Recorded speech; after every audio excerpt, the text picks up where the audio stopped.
Is it possible to predict the unpredictable? Can 3D printed life-size organ models help to map out complex surgeries ahead of time? Is it possible? It already is right here. Mayo Clinic. You know where to go.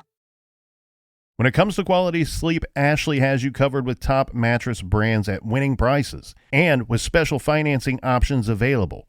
You can snooze now and pay later. Plus, your mattress purchase helps give the gift of better sleep to children in need and U.S. Special Operations Forces. Visit your local Ashley store or shop online today and make every snooze count. Financing is subject to credit approval. See store or ashley.com for details.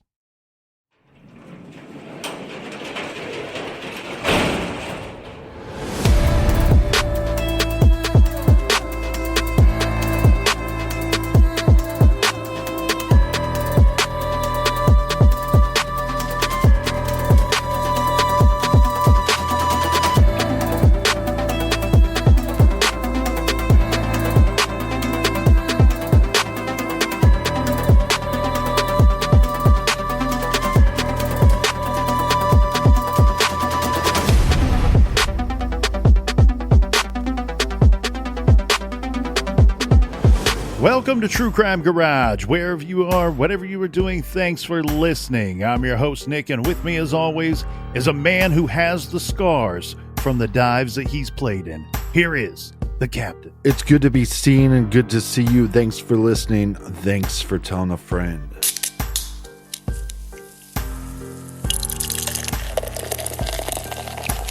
Today in the garage, we are very excited to be featuring Juicy ASAP from the fantastic brewers at the Saucy Brew Works. Juicy ASAP is an American India Pale Ale with a beautiful deep gold color. This beer is dripping with tropical fruit notes, a good deal of honeydew coming through with a superb finish of dank hops. It's crisp and refreshing. Garage grade. I love this one, Captain, so let's go 4 3/4 bottle caps out of 5. And a big thank you goes out to all of our wonderful listeners, especially those ones who contributed to this week's beer fund. A big cheers to Katie in Sacramento, California. And a big we like your jib to Melody in Riverside, California. And last but certainly not least, a big shout out to Shar in Plainfield, Illinois. Everybody we mentioned went to truecrimegarage.com and clicked on the donate button, contributing to this week's beer fund, and for that, we thank you. Yeah, BEERUN Beer Run. If you're not signed up on our mailing list, you should do so you're in the know and you can get discounts on the garage store, and you can sign up at truecrimegarage.com. Colonel, that is enough of the BS. Yes. All right, everybody gather around, grab a chair, grab a beer. Let's talk some true crime.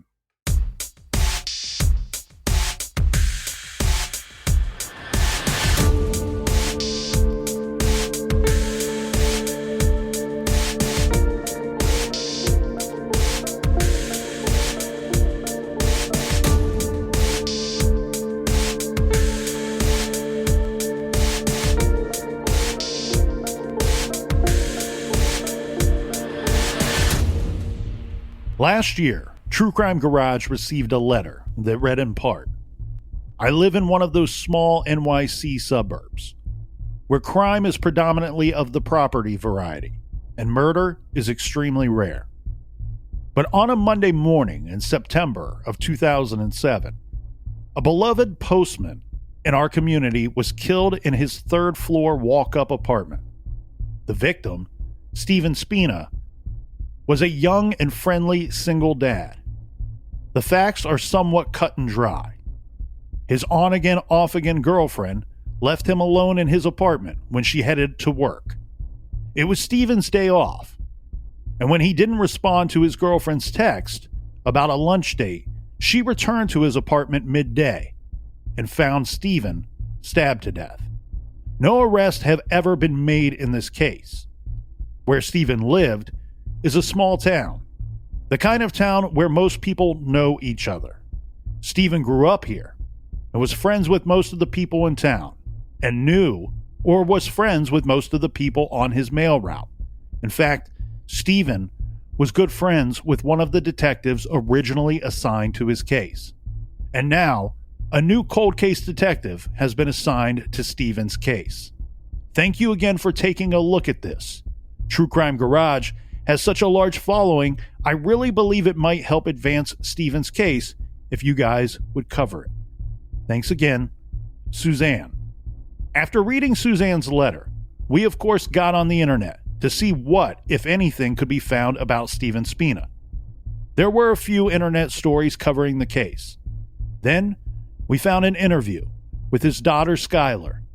And watching her interview, we both knew, right then and there, we had to cover this case. This is True Crime Garage, and this is the still unsolved case of Stephen Spina.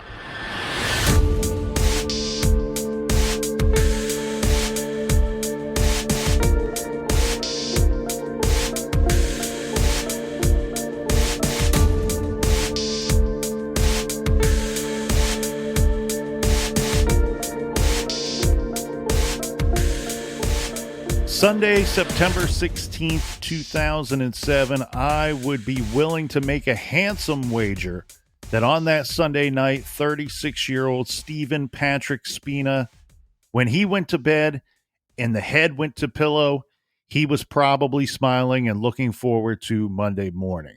Stephen had every reason to believe that that Monday would be a great day. That night, his girlfriend Tamara was staying the night at his apartment. Stephen had Monday off from work, and in the morning, his girlfriend would take off for work, and then she would be joining Stephen for a lunch date. After lunch, Stephen had his favorite event scheduled for the evening, taking his daughter to the New York Yankees baseball game. Now, Stephen played and participated in some form of baseball for almost his entire life, and it had to be a dream come true for him to share his love of the game with the love of his life, his 12-year-old daughter, Skylar. It was the middle of September, and that meant that the Yankees were still fighting to keep their October MLB playoff hopes alive. That Monday evening, the Yankees were playing Baltimore. Unfortunately, they never went to the game. Someone killed Stephen Spina that morning in his apartment. Now, Captain, let's go through what is known about this still unsolved homicide case. Well, like the colonel said, it was a Monday morning, but Stephen was a mail carrier, so it was actually his day off. This is a brief description from projectcoldcase.org. They have several news articles from Stephen's case on their website, which are interesting to check out if you have the extra time. Now, the facts are as follows. On Monday, September 17th, 2007, Stephen Spina was stabbed to death in his Mamaroneck, New York apartment. There were no signs of forced entry into the apartment. Nothing was reported to have been stolen from the home. It is very likely that Stephen knew his killer. He was last seen by a neighbor at approximately 9:30 a.m. that morning, and he was found deceased by his girlfriend around 12:30 p.m. Detectives raised a number of leads, including information about Stephen's tires being slashed not long before his murder. Also investigated were tips regarding prior relationships of Stephen's and his girlfriend.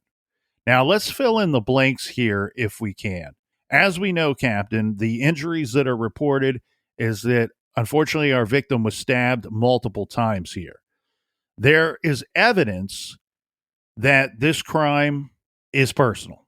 The evidence and the crime scene suggests that this was a personal cause homicide. The weapon itself, to the public's knowledge, the weapon identified simply as a knife has never been found. Evidence at the scene suggests that the killer brought the weapon with them to the crime scene. And again, the apartment was not ransacked and nothing was stolen. Well, and like we said, Stephen was a mail carrier and he had a different schedule than most people. So the fact that he was off on a Monday and killed on the day he would have been off, it's most likely that the killer knew Stephen because he would have had to know that Stephen would have been home that day. Yes, and you're exactly right there, Captain. I believe that that is a significant clue in this case. So a couple of things. We discussed that the apartment's not robbed. There doesn't appear to be anything of significant value missing from the apartment when the detectives are searching through the scene. The other thing, though, too, is this is a third floor apartment. It's not like somebody just stumbles in off of the street and attacks this guy in his apartment. Again, no signs of forced entry. So, did Stephen let the person or persons into his apartment that day around noon? And you're exactly right regarding his schedule. So, that Monday, September 17th, Stephen was off from work. He's a postal carrier in Larchmont, which, from my understanding, the way that his schedule works, it's quite different from most people's work schedules. It's not the typical Monday through Friday, 9 to 5 type of gig.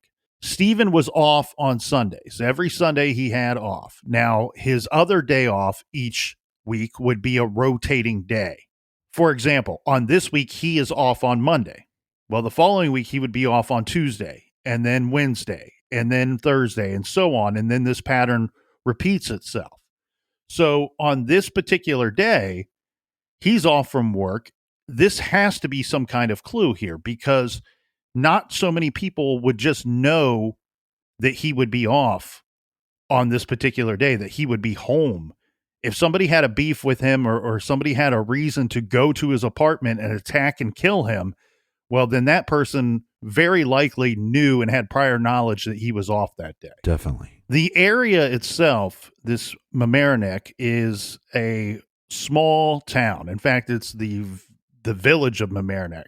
Stephen's girlfriend, they had been together on and off for about 2 years, Right. is my understanding, at the time of this homicide. Now, on that day, she had stayed the night at Stephen's apartment the night before, which was pretty common from my understanding. And she goes off to work. She works nearby. This is about maybe a 10-minute drive. Well, she is texting Stephen because they had plans for a lunch date that day. When he doesn't respond to those texts, she decides, well, I better go to the apartment and check on him, make sure he didn't lose his phone, make sure everything's okay. She gets to the apartment. This is the tricky thing here. No forced entry into the apartment, but when the girlfriend, Tamara, arrives at the apartment, the door is locked. So she has to get the super and convince the super to let her into the apartment, which she successfully does. When she goes in, then she finds Stephen having been stabbed to death in the apartment. She calls 911. Again, small town, so a very quick response time. We have police and first responders on the scene very quickly after she arrives back at the apartment that day. Well, with no sign of forced entry and the door being locked when they arrive, it makes you wonder what kind of lock was on the door. Yeah, it's difficult to say. I don't know the exact specifications of the lock or the door itself, other than to know that it required a key for her to get in when she found him that day. The current detective, which we did speak with, is not the original detective that was there on the scene that day. But that would be interesting to know, Captain. How did the killer, one, gain access to the apartment, and two, then leave having left the door locked behind them? Now, there's key things at this crime scene that we need to talk about. So the weapon, again, described as a knife. There's evidence and things at the scene that suggest that the killer brought the weapon with them to the crime scene. The knife has never been found. We've never actually received information, or it's never been released to the public, how many times Stephen was stabbed. And there's details about this crime scene and details about the attack and his injuries that have never been released to the public. So here we have the police holding back a good bit of information, with the understanding of a few things: that we believe that there was no forced entry to the home. The weapon was brought to the scene. There's also some things at the scene, Captain, that it's a difficult scene for police. Right. This would be a pretty violent struggle. Mm-hmm. Stephen was in good shape. He was 36 years old. He would not be easy to take down. So one thing that we might have to consider here is the possibility of more than one person present or more than one person involved in the actual attack on Stephen there that day in his apartment. Police aren't willing to say one way or the other if it was two people or one person that was there. They do believe, though, that it's likely that there is some kind of involvement here where we have a situation where either somebody else knows what somebody did and who killed Stephen, or may have even had some knowledge at the time prior to this attack. Think about his employment. He's a mail carrier, so he is walking routes and carrying the bags of mail. So, like you said, good shape. And on his off time, he would umpire Little League games. So this guy has an active life.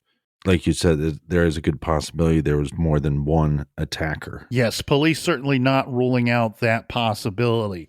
Now, one of the items that is of significant evidence here in this case is that a size 11 boot print was found at the scene. And to be perfectly clear here, Captain, this boot print had to take place either during the attack or just after the attack. So this person, whoever this boot print belongs to, is directly involved in this crime. It's a bloody boot print. So it's a suspect boot print that was found at the scene.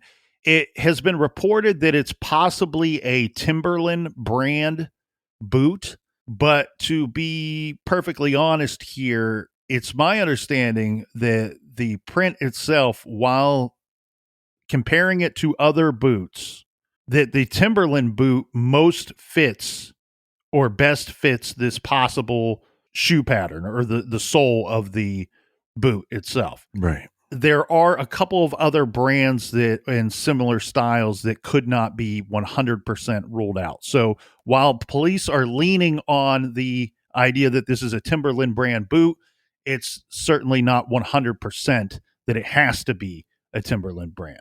One thing that's very weird about this case too is that there had been some vandalism done prior to Stephen's murder. You have to look at this situation and go, okay, is this directly connected to the case or is it not? So Stephen had a white Nissan Stanza, which is like a small sedan, and he would park this vehicle out on the street, typically in front of the apartment building. His tires were slashed approximately 2 months prior to his murder. Now, this is very weird, and of course, this is going to jump right off the page to everybody, Right, for significant reasons. One, this was a personal cause homicide. This was something that was somebody had a beef with Stephen and attacked him in his apartment. Well, that goes right hand in hand with somebody vandalizing his vehicle. And then when we talk about him being stabbed to death and tire slash, well, possibly a similar style weapon or the same weapon used here in the vandalism and then later in the homicide. well, when first looking into this case, I thought, oh, that's crazy. Is it possible that just one of his tires were slashed and maybe it was an accident, or maybe, you got a flat tire? I have known some people that actually had a flat tire that were convinced that somebody slashed their tire, but no. In this scenario, Stephen had all four of his tires slashed. And this was reported to police at the time. Right. And what's interesting here is while we don't know 100% who slashed his tires, when talking with detectives, they believe that they know who slashed the tires. So the way that the portion of this story goes is when Stephen reports this, of course, the first thing they ask him is going to be, do you have any idea who would do this to you? Was this random? Was this some teenagers out pulling a prank, or was this somebody that you're having a problem with? And he named a person to the detectives and said, this individual, we've been having issues, and I believe that this person that slashed my tires. He's basing this off of verbal altercations that he's had with an individual, as well as threats that were made. When we say threats, I don't know the extent of those threats, Captain. I don't know if this person threatened his life or threatened him with bodily harm or threatened to slash his tires. But whatever the threats were and whatever the verbal altercations were that took place, this is what led Stephen to telling police, hey, my tires were slashed. I'm filing a report, and I believe it was this person. Now, Stephen was a very popular individual. He grew up in this area. This is a small town. The village of Mamaroneck is a smaller town. In fact, I want to say it was about 28,000, 27,000 would be the population around the time of his murder. But he grew up in this town, and this is the kind of town where you knew most of the people in town. And then given his job, his occupation out there on his mail route, he knew most of the people on his mail route as well in that nearby Lurchmont. And his mail route, from my understanding, Captain, worked like this. And this is pretty typical. Once you get a route, you don't get rotated on and off of that route frequently. You stay on that route for a good deal of time. And like I said, he's 36 years old. He's got years in on the job. So he's had this route for a considerable amount of time. He knows a lot of people in the area from having grown up there and his occupation. As you pointed out, he umpires baseball games and volunteers with the youth in the community, coaching baseball and being a part of softball in the community. So he knows a lot of people, and he's a popular guy. He's well liked, but I think this kind of shows his personality a little bit too. When he reports the tires being slashed and then tells police, hey, this is the person I believe did it, he tells the police, it's not a big deal. I just wanted to have it reported. You don't need to go talk to this person, which of course they did. In fact, my understanding is this. They don't go and talk to the person because of the requests that they get from Stephen at the time when he reports the vandalism. But of course, after the murder, they go and speak with this individual. Yeah, if somebody slashed my tires, I'm going to go take a shit in their sandwich. The other thing, now this could be directly connected or it could have nothing to do with anything at all here, Captain, but we can't just not discuss this next item.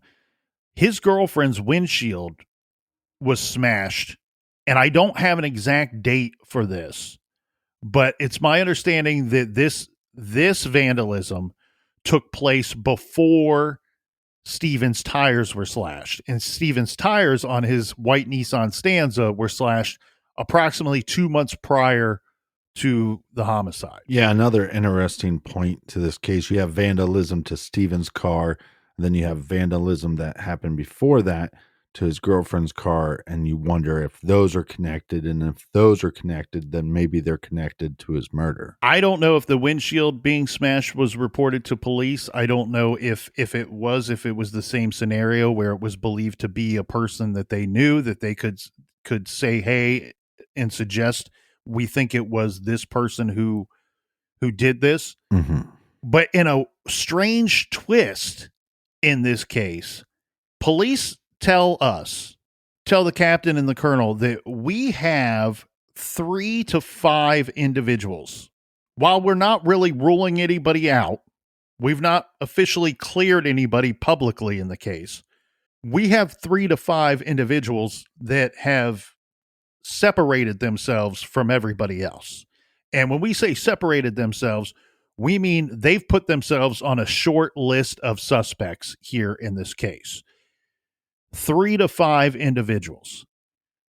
The strange twist is the individual that is believed to have slashed the tires did not make it onto that short list of individuals that the police are interested in for Stephen Spina's case. Now, I don't know what you found or what you were told, but again, when you're looking into this case and you hear that Stephen's car was vandalized, 4 tires slashed, obviously with a knife, and he was murdered with a knife, you go, red flag. It could have been a box cutter, or, right. We don't know exactly what was used for the for the slashing of the tires. But yes, you're right. It's a sharp weapon, similar something. Immediately you jump when you hear of the knife attack and you hear of the tires being slashed. You immediately make that leap and go, these two things have to be connected. We say it all the time. The timelines are so important. And in this case, it's even more important because we have such a small window. So you'd have to have an alibi for that small window. Well, and that's exactly the scenario here, Captain. We have but a 3-hour window when this murder had to have taken place.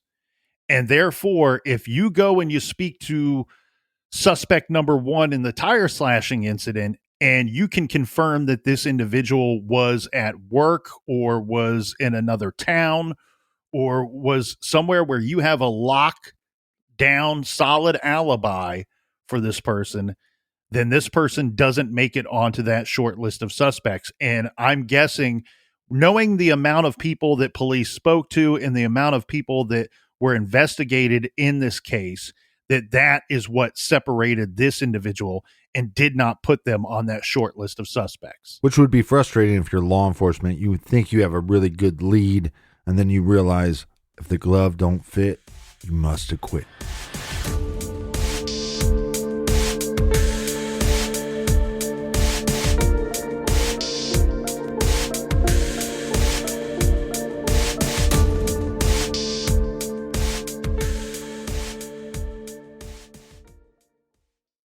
This show is sponsored by BetterHelp. Do you look forward to the holidays? Maybe you struggle with seasonal blues. This time of year can be a lot, and it's natural to feel some sadness or even anxiety about it. But adding something new and positive to your life can counteract some of those feelings. Therapy can be a bright spot, something to look forward to make you feel grounded, and to give you the tools to manage everything going on. If you're thinking of starting therapy, give BetterHelp a try. It's entirely online, designed to be convenient, flexible, and suited to your schedule. Just fill out a brief questionnaire to get matched with a licensed therapist and switch therapists at any time for no additional charge. Find your bright spot this season with BetterHelp. Visit BetterHelp.com/garage today to get 10% off your first month. That's BetterHelp, HELP.com/garage. Is it possible to predict the unpredictable? Can 3D printed life-size organ models help to map out complex surgeries ahead of time? Is it possible? It already is right here. Mayo Clinic. You know where to go. Rosetta Stone is the language learning program with a lasting impact. I've been using their app to learn French, and it's not just about memorizing words, but actually having real conversations. And it's not just French. They offer 25 languages. Right now, Rosetta Stone has an awesome holiday deal, 50% off their lifetime membership. Every language, unlimited access, forever. For anyone keen on diving deep into a new language, check out rosettastone.com. It's a game changer. Hey parents, Greenlight is here to take one big thing off your to-do list, teaching your kids about money. With a Greenlight debit card and money app of their own, kids and teens learn to earn, save, and invest. You can send money instantly, set flexible controls, and get real-time notifications of your kids' money activity. Set up chores and put allowance on autopilot to reward them for their hard work. Then learn about the world of money together. Get 1 month free when you sign up at greenlight.com/podcast.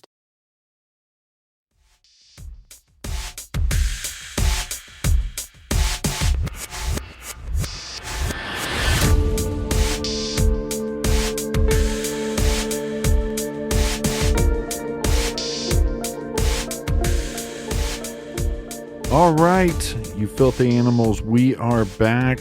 Cheers. Thank you so much for listening. Thanks for telling a friend. Thanks for sharing these cases on social media. Cheers to you, Colonel. Cheers to you, Captain. Cheers to all the people out there in listener land. Now, this case is incredibly difficult for a couple of reasons. It's one, a little difficult to tell the story because we have that holdback information that is not providing a whole lot of details about the crime scene itself.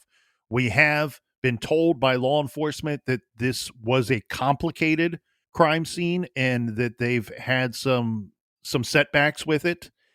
they are going through the testing or retesting process, we should say. There is a significant amount of physical evidence that was collected at Stephen's apartment. That evidence is being retested. They're hoping to learn new information based off of those tests, and that will be taking place within the next couple of weeks. So we could be getting some big news here in Stephen's case, but without that big news, or without somebody coming forward with additional information, the way that this case looks now, it's sitting there and it's pretty cold, with the exception of the retesting of the evidence. Well, at least there's some movement, and hopefully those tests give us some kind of answer. Well, in this area, this Mamaroneck it's a village.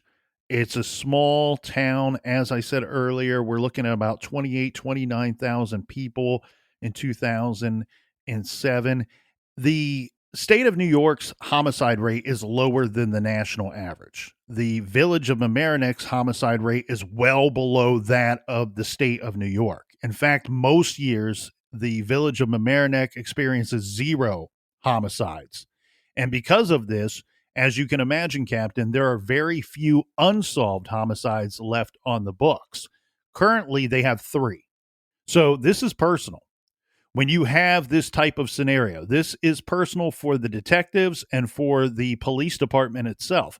Currently, in 2023, they only have 3 unsolved homicides. It's the kind of situation where you have the entire detective bureau, you have the entire police force, everyone from the police chief all the way down through the ranks to the rookie cop. All of them here knows, every one of them knows of the 3 unsolved homicides that you have left here in Mamaroneck. There's a female torso that washed up in Mamaroneck. There's a male victim that was murdered in the 90s. And then you have Stephen Spina's case, the well-liked mail carrier that everybody knew. So you have a lot of individuals with a vested interest in solving this case because it is a community. It's a crime against the community. And Stephen was one of the beloved members of that community. Currently, there's a $40,000 reward for information in this case. Some of that is coming from by the way of the family, and some of that comes by the way of Crime Stoppers. Like you said, Stephen lived on the 3rd floor. So do we have any more information about that location? Yes, like I said here, Captain, most years experiencing no homicides in the area, so the crime rate rather low. It's mostly property crimes in this area. Stephen owned a 3rd floor walk-up co-op apartment at the Mamaroneck Gardens apartment complex, and it looks like this is a freestanding red brick garden style apartment. His building was between Palmer Avenue and Boston Post Road and located at 300 Richbell Road.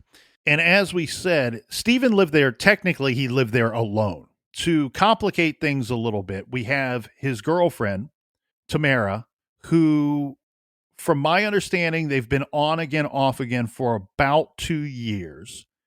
At this point in their relationship, everything's going great. This is one of the high points of their relationship. Everything's going good. They're getting along very well. And she is staying most nights at his apartment. Now, as said, Stephen is also a father. He's separated from his daughter's mother. And his daughter, Skylar, she has her own bedroom at his apartment.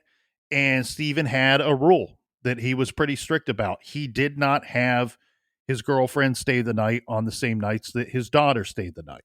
His daughter's mother is not on that short list, is not a person that has separated themselves from everybody else. Police are satisfied with all of the information that they've received from her. In fact, it's well noted and well known in the community, the relationship between Stephen and his ex. It was a very good relationship, and they had a very good setup as far as shared custody of Skylar went. A schedule that was working for both of them on both ends. And also keep in mind, this is not like a recent separation or a recent split up. This was a situation that they had been in for years prior to the homicide. And this wasn't the only ex of Stephen's that law enforcement talked to, and it seemed like all of his ex-girlfriends had good things to say about Stephen, and there didn't seem that there was any bad blood between any of his exes. That's exactly right. Any time that he had a separation, that for the most part, people stayed friends and people still liked each other after they parted ways. I think the suspicion here then falls into the category of the person who slashed the tires, right? This person, as we know, is not on that short list for police, but you're going to have individuals. Stephen was a popular guy. He had been in and out of some different relationships, and there is some thought that maybe this all has to do with jealousy. That somebody that was either in a relationship with Stephen or was involved with somebody who was in a relationship with Stephen at some point, that this may have to do with one of those relationships, some type of love triangle. That is believed to be the case here in this situation. The whoever attacked Stephen had personal cause to do so. We talked about that boot print that was found at the scene. Now, it sounds like no unknown fingerprints were found at the scene, and the scene was pretty bloody. That's the best description I can give to you. The boot print was a size 11. That's a hardcore fact right there. They're not saying 11 and a half. They're not saying 10 and a half. No, they know the size of this boot print. They believe that it's possibly from a Timberland style boot. Our victim was stabbed multiple times, but again, nothing was missing from this third floor apartment, this small garden style apartment. One of the things I can't get over is a couple months before his murder, his tires were slashed. Is it possible that Stephen told the police, I think this is who did it, but it was actually somebody else? Well, and because this is a suburb of New York City, I'm envisioning this situation, Captain, and very much thinking about Law and Order, right? Where you got the cops. Now we have a victim here, a homicide victim here. The detectives are out. They're going to go talk to this person who Stephen believes slashed his tires. And I'm kind of picturing this, and it goes like this, where the guy goes, yeah, I slashed the tires, but I didn't kill anybody. Dun, dun, dun. We've all seen that scene before, or similar scene on something like Law and Order. Right. But what I've been told here from the detectives that have worked this case, the individual that they spoke to, that Steve had pointed them toward, never admitted to slashing the tires and certainly didn't admit to killing Stephen Spina. What their belief is, they believe that Stephen was probably correct about the vandalism, that he had picked the right person, and they have reasons for backing that up. We can't prove it. You're exactly right. We can't prove it 100%, but I think that if the detectives were actually getting paid to solve the vandalism incident, that they probably would be able to solve it. However, they're working a homicide. And again, while they're satisfied that they've identified the person that may be responsible for the vandalism, they're saying that person is not on their short list of suspects. Well, one of the things that really frustrates me about this case is you would assume that the killer would have some blood on him. Where are the eyewitnesses that saw a man with blood? Where is the security footage, maybe from the apartment complex or a local store? I mean, this is a small town that would have multiple cameras. Why didn't we get somebody on security footage? Well, and that's just the problem here. We don't have that eyewitness. And so where we have a situation where the time of day very likely can clue you into who should be a suspect and who should not be a suspect, it also in some weird way works toward the advantage of the killer, because it's a Monday and most people are busy. They're off at work. They're out doing their thing. There's not a lot of eyeballs just scanning the neighborhood, watching what's going on. One set of eyeballs was a neighbor person that saw Stephen go out to his car around 9:30 a.m. that morning. This person, while we said almost nobody has been publicly cleared, this person is not a suspect, and There's no evidence that this person should be a suspect. In fact, this information is helpful to the investigation, and this person came forward. So now we're dealing with a very short window of only 3 hours. A lot of people have suggested maybe the girlfriend, his current girlfriend at the time, should be a suspect. And of course, she was certainly looked at here in this case. Police have not said if she's a suspect or not. They've certainly not publicly named his girlfriend as a suspect. People are suspicious of her because she lawyered up, but there's a little more information than just girlfriend finds boyfriend dead and then lawyers up. She didn't lawyer up until about 3 or 4 months after, and she was very cooperative with police and detectives early on in their investigation.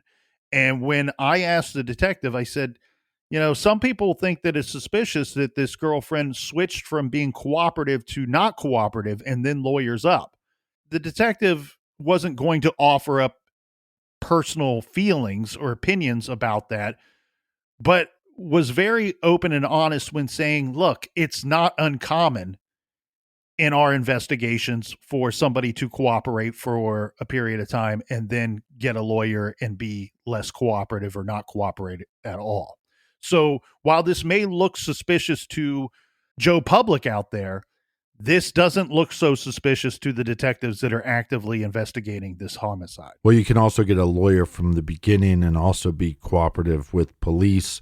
I just wonder if there's another reason why she ended up getting a lawyer. Is it possible that they were asking her if there's anybody suspicious in her past, and maybe she was getting fearful that she was giving too much information? Well, sometimes people get scared, and that could be the situation here. It's difficult to say. I would love for her to explain to us her thoughts on it, but if she's not talking to detectives, she's likely not going to talk to us two guys here in the garage. Oh, come on. Why not? We could offer a lawn chair or a nice cold beverage. When we say some people get scared, we know that Skylar, his daughter, chooses not to live in this area. And that is in large part because the person that killed Stephen has not been identified, not been arrested. It's one of those tricky cases where you have some people on the outside that look good, and then you get to talking to detectives who have worked this case very diligently. They're telling you that, look, while we've not publicly named suspects, we have 3 to 5 that have separated themselves from everybody else, and the person that we believe that slashed the tires is not on that list. His daughter's mother, not on that list. It doesn't sound like the girlfriend, that his girlfriend at the time was on that list either. It sounds to me like they were interested in some other persons. And again, they can't rule out, they're not saying, was this one person or 2 people that were at the crime scene when Stephen was killed. So there's a lot of meat left on the bone here. A lot more information that is needed to take a good, strong look at his case. What's interesting, too, when you go back to the vandalism incident, is Stephen says that while he believes this person slashed his tires, I assume that meant that this was a jealous ex of Stephen's current girlfriend, or maybe Stephen was involved with somebody that this person that may have slashed his tires was involved with. It's my understanding that while that might have been a suspicion of this individual, that Stephen told police at the time he was not involved with whatever this person suspected him of. Stephen had not done. He had not had a relationship or whatever this individual that slashed his tires believed Stephen had done, or whatever he was mad at him for. Stephen told detectives that he did not do that. He didn't have any involvement in that. Well, I know there's a lot of suspicion around his girlfriend, but she didn't work that far from the apartment, but she was at work. So you'd think that they would know where she was at the time of the murders. She works about 5 to maybe 10 minutes drive from the apartment. Right. And from what we've been told, is they don't have any evidence to suggest that she wasn't where she said she was that morning. Right. So that would be at work. Again, a lot of the answers here and a lot of the information that is public in this case is vague, and it's purposely done that way to keep some of the information vague. There's clearly something here in this case that police are aware of that only the killer or killers would know, and that's the information that they are protecting. And that is what will ultimately lead them to an arrest. The interesting thing to me is that we already have some individuals that have been separated from the rest of the herd as suspects. Again, they've not publicly cleared anybody, not publicly naming any suspects. I would be willing to wager $100 here, Captain, that there are people that they've, air quotes, cleared in their investigation. They're not going to go out of their way to publicly clear those individuals. They're looking for information. They're still requesting information from the public. They will be retesting physical evidence at the murder scene. That will be retested again this year very soon. And that could come back with some information and yield some clues to really shrink that list of 5 potential suspects down to the 2 that did it, or down to the 1 that did it. At that point, we might have winner chicken dinner, and they might have some DNA that they're able to test, or some even touch DNA. You take somebody that was an ex-boyfriend of his current girlfriend and place them at the scene, they shouldn't be in his apartment. And there is one individual in particular that has not been named, but has moved away from the area that is of concern. That has further complicated the murder investigation. And police just want to remind everybody that there is no tip that is too small in this case. As we said, this is an area that experiences 0 homicides most years. And in fact, they only have 3 unsolved homicides still on the books. Stephen Spina's 2007 case is one of those 3 homicides that is still unsolved. Everybody on the force is aware of Stephen's case. He was a popular guy, friendly guy, well-liked. In fact, one of the detectives that was originally assigned to the case was very good friends with Stephen Spina. So, well, Colonel, I don't know if you've been on Reddit this week, but we have become Reddit famous again. One of the listeners was pointing out in the Browns Chicken Massacre case how we seem to be champion this holdback information, but then in other cases, we haven't been champions of law enforcement holding back so much information. Well, I think that every case is unique, and certainly it gets tough to really have a strong opinion on the finer details of those cases until you know what the specifics are. Yes, it's difficult because there are cases that you look at it and you go, why are they still holding back this information? Why won't they release more information? And in fact, in Stephen's case, I look at this case and go, I think that it may be helpful to have more info out there on this case. However, I don't know what that information is. So detectives know what that information is, and they're looking at it and they are deciding, okay, will this help us identify the person that killed Stephen Spina?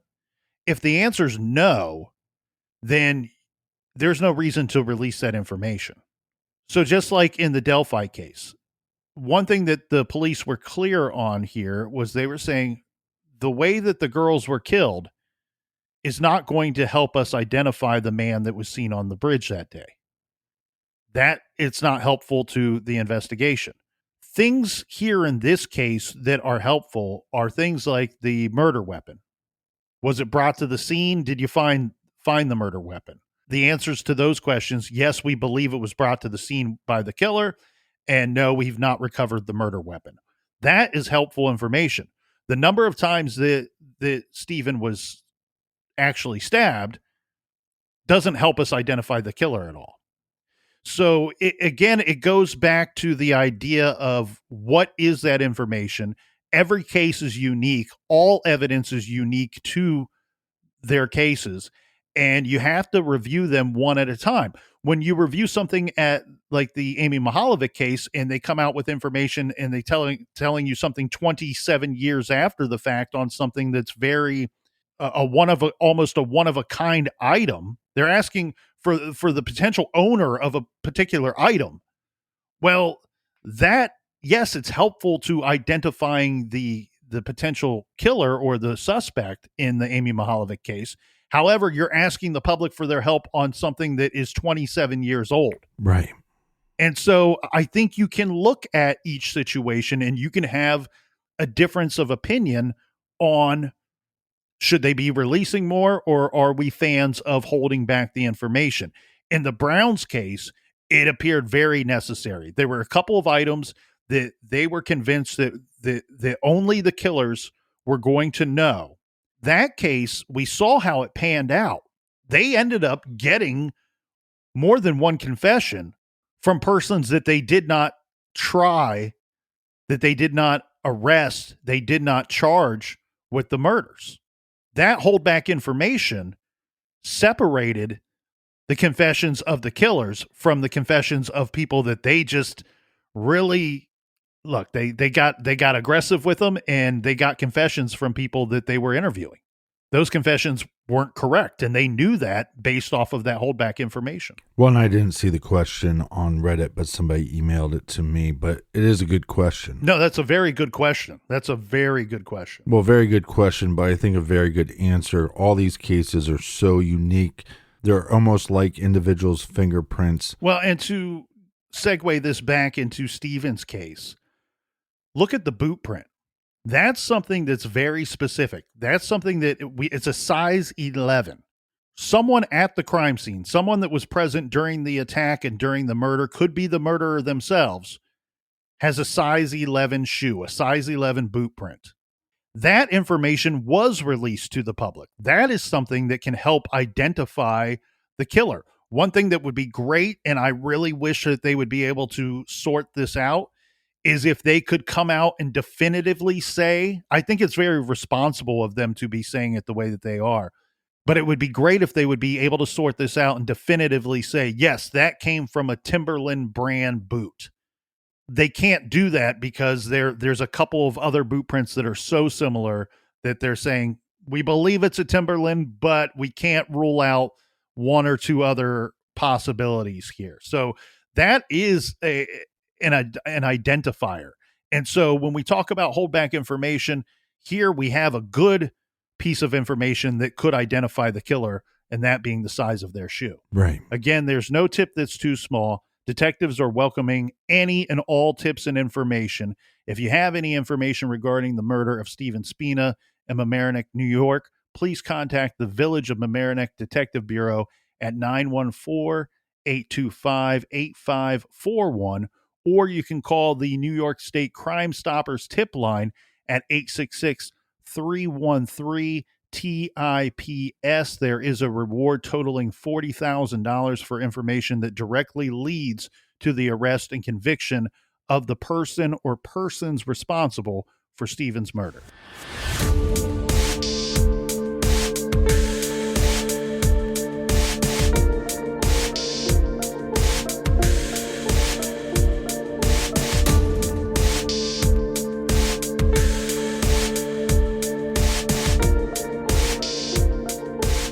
I want to thank you guys so much for joining us here in the garage. Thanks for listening. Thanks for telling a friend. For everything true crime, check out truecrimegarage.com. And until next week, be good, be kind, and don't litter.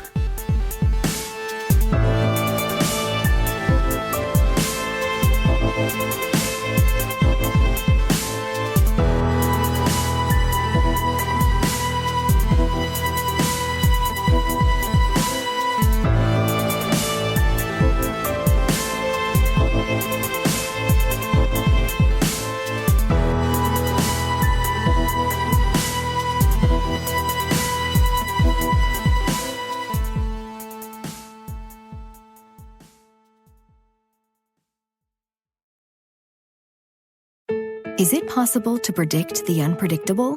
Can 3D printed life-size organ models help to map out complex surgeries ahead of time? Is it possible? It already is right here. Mayo Clinic. You know where to go.